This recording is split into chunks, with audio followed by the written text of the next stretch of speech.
Welcome to John Redmann, Power of Attorney, the show that aims to empower you through knowledge of the law. I'm attorney John Redmann.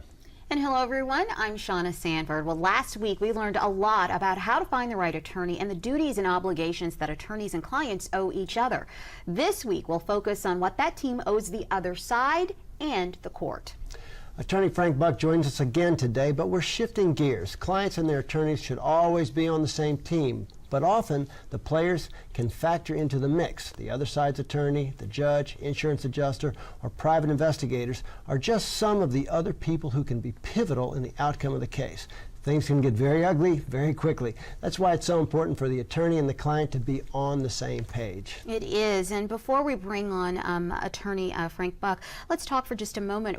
What do you tell your clients about these other variables that really can come into play during a case? Well, it's it's the analogy of the football team. Drew Brees, who's so amazing on our New Orleans Saints team, he and the other players on the team, they are unified. They have a seamless offense, and they have a pretty darn good defense. And when they're unified, they are unbeatable. When they are out of sync and they're not on the same page, well, we have one or two losses. That attorney and that attorney's client, when they are together and on the same page, they're communicating well, they don't have secrets from one another, they have the very best chance of getting the very best results. And so me and my clients, they understand we don't have secrets from one another. I tell the clients the good, the bad, and the ugly. The clients tell me everything. I can do damage control. Well, clients hear from me everything. I hear everything from the clients. Today we're going to continue the discussion with Frank Buck. We're going to get his perspective. I'm happy to weigh in on this because this is what I do too. And the clients and the people out there watching, I think, God forbid they have litigation, but maybe they'll learn a few good, useful tips too. I'm sure that they will. Well, when we come back, attorney Frank Buck Jr. returns to explain the ethical obligations of an attorney when it comes to dealing with the opposing counsel, the judge, and anyone who steps foot into that courtroom. We'll be right back. Stay tuned.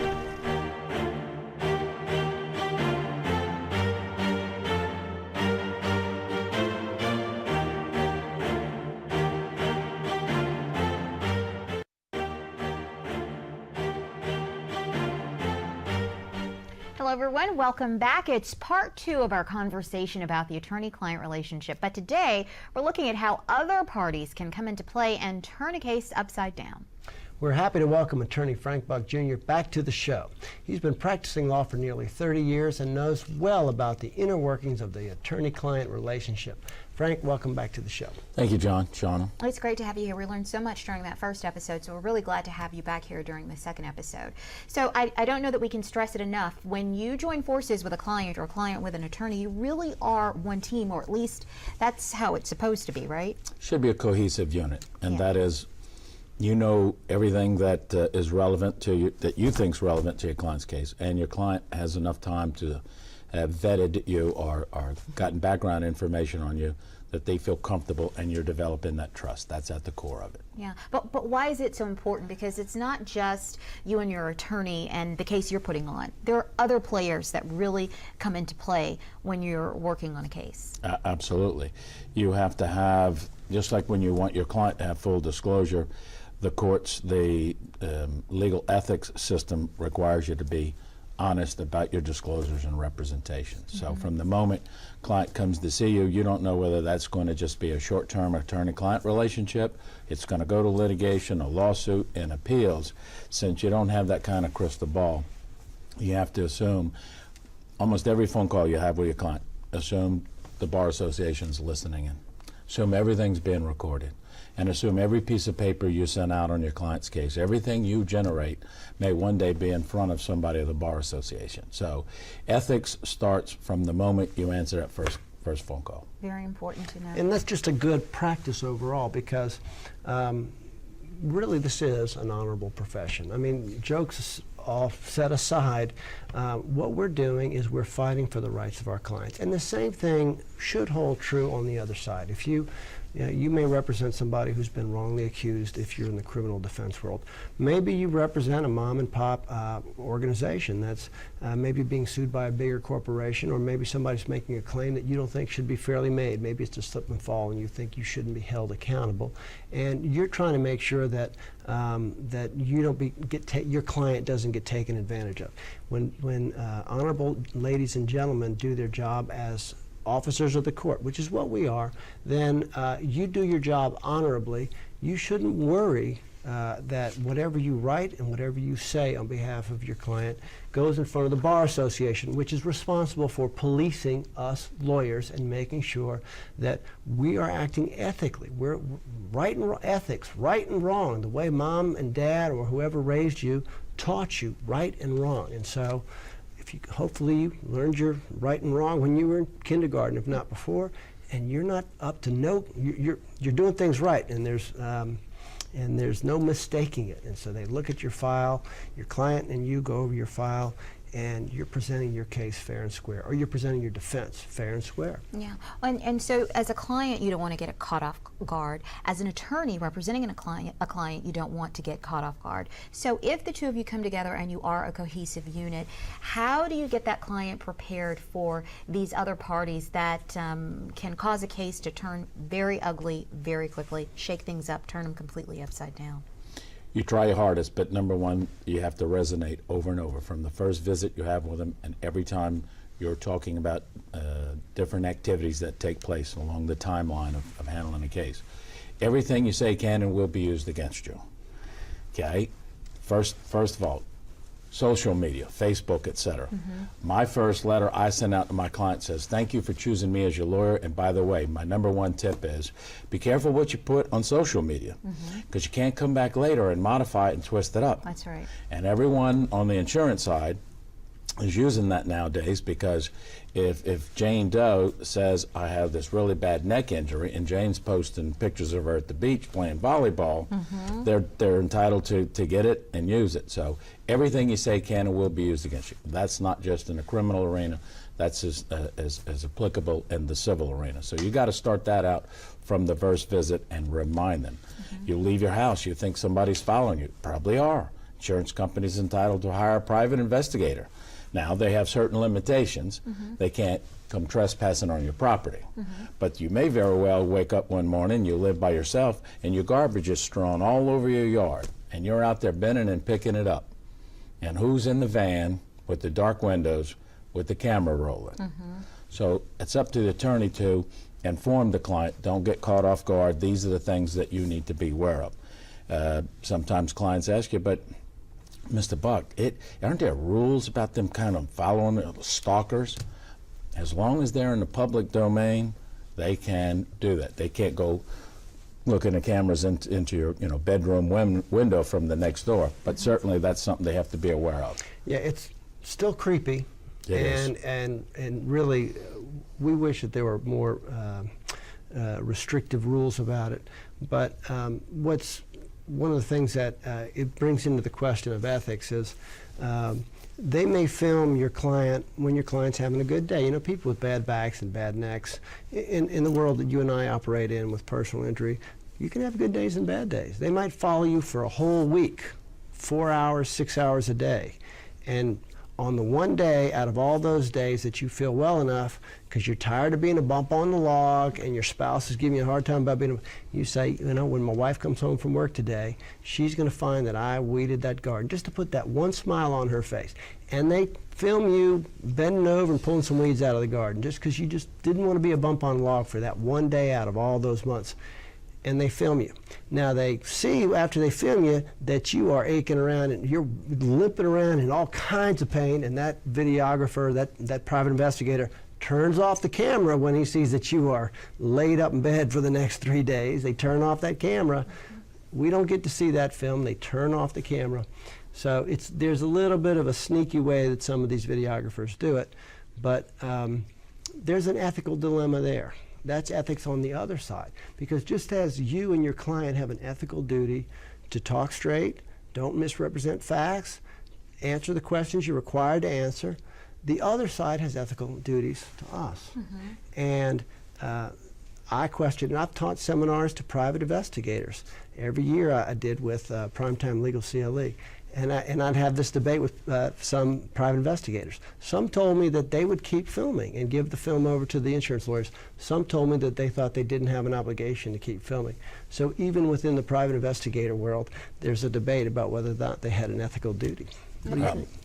I'm sorry. That's part of the client needs to keep the lawyer abreast of what's going on. Everything. I had to go pick up all this garbage strewn out all my yard. Or I came out and I had a flat tire. It turns out I didn't have a nail, I didn't have this, just the air got let out. Well, they got filmed changing the tire. Those are little sneaky tricks that they use. And as far as the time that's spent looking at and surveilling your client, I don't want to give away my work product, but there are definitely ways to pull back the curtain and show that really what the investigator did is exactly what you've described. They caught a little 3-hour window. They've spent 150 hours watching your client. So when you do the math, what they've confirmed is 95% of the time your client has true disabilities and is inactive. Yeah, and it seems like it's such an insignificant thing that you just mentioned. Oh, I picked up, there was a bunch of trash, and so I, bent over to pick up the trash. On the other hand, the client might be afraid of letting even you know that he or she did that, fearing that it might put the case in jeopardy. Well, they shouldn't fear that, and that's where they have to trust their lawyer who knows the rules of evidence, the code of evidence, and what John has talked upon a number of times is damage control. Let me know it now, because if I am going to be your security system around your case, I need to know where the chinks and the weak links are, and that's where I need to concentrate my efforts for you to protect you from how that can be used against you. Yeah, very, very important. And what about when it comes to dealing with the other side? What are your obligations when it comes to, giving information and revealing information to the other side? What John talked about earlier about your reputation is everything.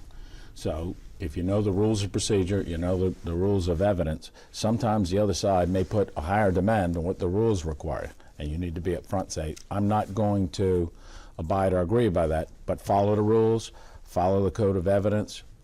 You know that you can object to it, but if the judge may have a different viewpoint about it should have been disclosed, when in doubt, disclose it, put your objections. Let me give you an excellent example.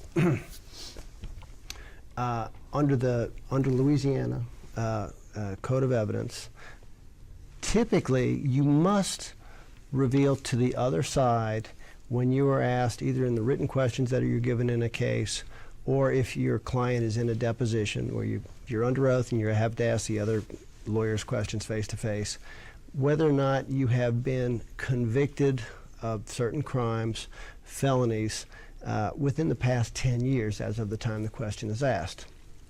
Some clients, they may not want to tell the lawyer, but typically you have that conversation with them and there's trust and they tell you about it.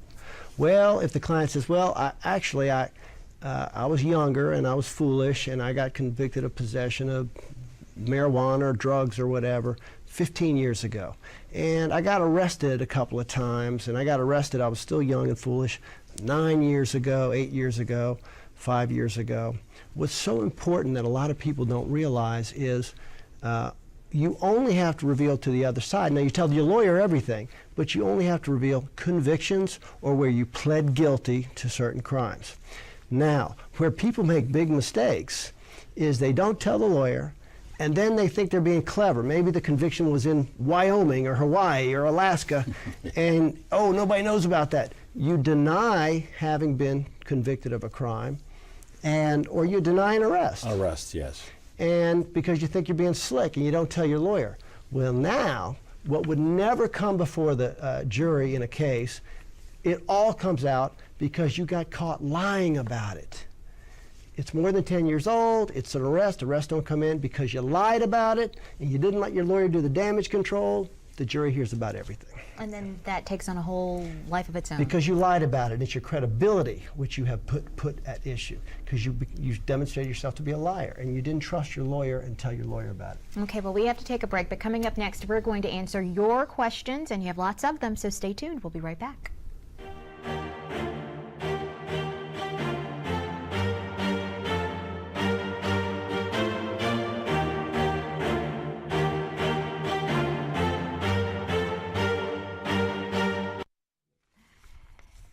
Hello, everyone. Welcome back to the show. Well, it is part 2 of our show about clients, lawyers, ethics, advocacy, and results, or getting clear, as we like to say, about the attorney-client relationship. And it's time to hear what you all have to say about it. And our first question today comes from Claire. She says, I'm suing a lady who rear-ended me. Her insurance adjuster has called me several times to get my statement. My attorney told me to avoid their calls. Do you agree with this? And why, if so? Well, Claire, first of all, I would say you're not avoiding the adjuster. You should be listening to your attorney, who's now your agent, your spokesperson. Okay. So your lawyer is trying to impart to you what's really important. Anything you say can and will be used against you. So let me handle that phone call. That's just a follow-up to that nice, easy principle. Anything you say can and will be used against you. This is why you hired me as your lawyer, your agent. Let me handle it. Let me handle it. John, you want to add Yeah, anything? same thing. And sometimes maybe the agent doesn't know you have an attorney, so you just need to say, hey, my attorney's John Redmann, my attorney's Frank Buck. Once they know you have an attorney, they're supposed to leave you alone. If they don't leave you alone after that, then they're making real problems for themselves. And tell your attorney that you told them you have an attorney and they're still calling. Then your attorney will go and give them some what for, give them some trouble. But really, they should honor that. If your attorney does get in touch with them, I mean, really, they should go ahead and honor that from the very beginning. Yes. If sometimes what happens in the early part of, say, an automobile case, and Claire references being rear-ended, and a lot of times in the first few weeks, clients don't think their injuries are that bad, they got property damage, and why should I get an attorney? I think I can handle this myself. And then they begin to have a worsening of their symptoms. Now I need to get an attorney, and they've already had 1 or 2 contacts with the adjuster. It's once they, as John said, once you do have an attorney, you just simply let the adjuster know, call my attorney, John Redmann, Frank Buck, whatever the case may be. And that's all you have to say. Just That's call all my they should attorney. have to That's say. all you should have to And say. there's nothing untoward about that, avoiding. Yeah. And the typical thing is, and I hear this from a lot of clients, is, you know, it was bothering me and I thought I could get by with Advil, but you know what, after a week or 2 or 3 weeks, it didn't go away. I started to get concerned. I really started to get concerned that because the pain wasn't going away.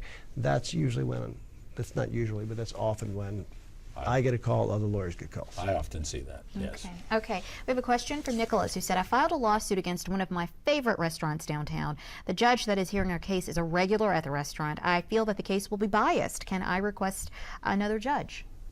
You can always request the judge. The rules are on recusal, because that's when you say, Judge, for various reasons, you should step aside. The judge who you're asking to step aside or be recused does not decide that issue. It has to get allotted to another judge within that particular courthouse. So in Orleans, that would be Civil District Court and so on. But there are specific elements in the statute that are called exclusive. So these are the only reasons how you can get a judge recused. And what he's talking about is implied bias. And that is the most difficult standard to get recusal on a judge. I mean, I encountered that in a case I had many years ago with a judge who loved to go to the Fairmont where they had the canopy, and elderly lady was looking and enjoying it, and the handrails were too far apart, and she didn't see the steps coming, and there wasn't a noticeable warning, fell, bad injuries to her wrist and hand. And we were getting ready to try the case in front of a judge who loved the Fairmont and whatnot. So I understand, Nicholas, that's a tough issue. But you can ask for it, but to get it granted is pretty high standard. And the judge did hear that case? He sure did. Okay. We have another question from Maya. She said, I slipped and I fell at work and my back gave out. I was told to go to see a back specialist every 2 weeks, but I just don't have time to leave my work. In the courtroom, the defendant's attorney found out that I haven't been going by accessing my medical records. Do they have the right to do that? Absolutely. We talked about surveillance and the private investigators with the cameras. In the provisions of procedure are specific allowances where a person files an injury suit and they put their physical health at issue. The other side, not only can they get Maya's medical records from her doctor, they actually can have Maya sent to a doctor of their choosing called an independent medical exam. We call them IMEs. But yes, they actually can access that. And that's what's important is when you're having that difficulty, disclosure to your lawyer. Look, Mr. Buck, man, my workload is such, I'm just not getting in as often as I should. Well, on your next visit, document that in your chart. And so if the insurance company does send you to another doctor, you're obligated, you have to go? If suit has been filed, absolutely. There's a very express, specific provision in the Code of Procedure on that. They have to go to do that. Yeah, the only thing I would add to that is I agree with what Frank said. If you don't go to the doctor and you want to get paid for your medical bills and your pain and suffering, of course the insurance companies get to look at it. That's not a surprise. But just to emphasize that point, if you're not getting to the doctor for any reason, maybe you're homesick with the flu, maybe you had to go out of town to take care of an elderly relative or parent, let the doctor's office know why you're missing appointments. If you are working a lot because, and that's your reason for missing doctor appointments, that's not too strong an argument. It sounds like you're pretty healthy if you're working a lot, but you know, it is what it is. Maybe you don't have a very serious injury claim. But very important point to make, I think, again, if your physical well-being comes into play, then your medical records are up for review by the parties involved in the lawsuit. Yeah, they basically get to open your health closet and what's in there. Okay. Within reason, and maybe we'll have time to talk about that. I agree. There are limitations, but yet the client needs to anticipate that there are no limitations. The lawyers know, and this is what's damage control. If somebody has a foot injury and they're in a cast for 6 weeks, neither John nor I would let the other lawyers go after psychiatric records from when they were a teenager. That are 25 years old. So we'd put the brakes on that, but we would need to know that it's out there. A disturbing trend that I see, and I think frankly, it's a disgusting trend. If you have a neck or back injury, you're seeing a chiropractor for a few months, and you make a claim and you say, I've got what we call general damages in parlance, which means I've got pain and suffering related to neck and back problems or whatever. It might be a twisted ankle, and it's emotional damages.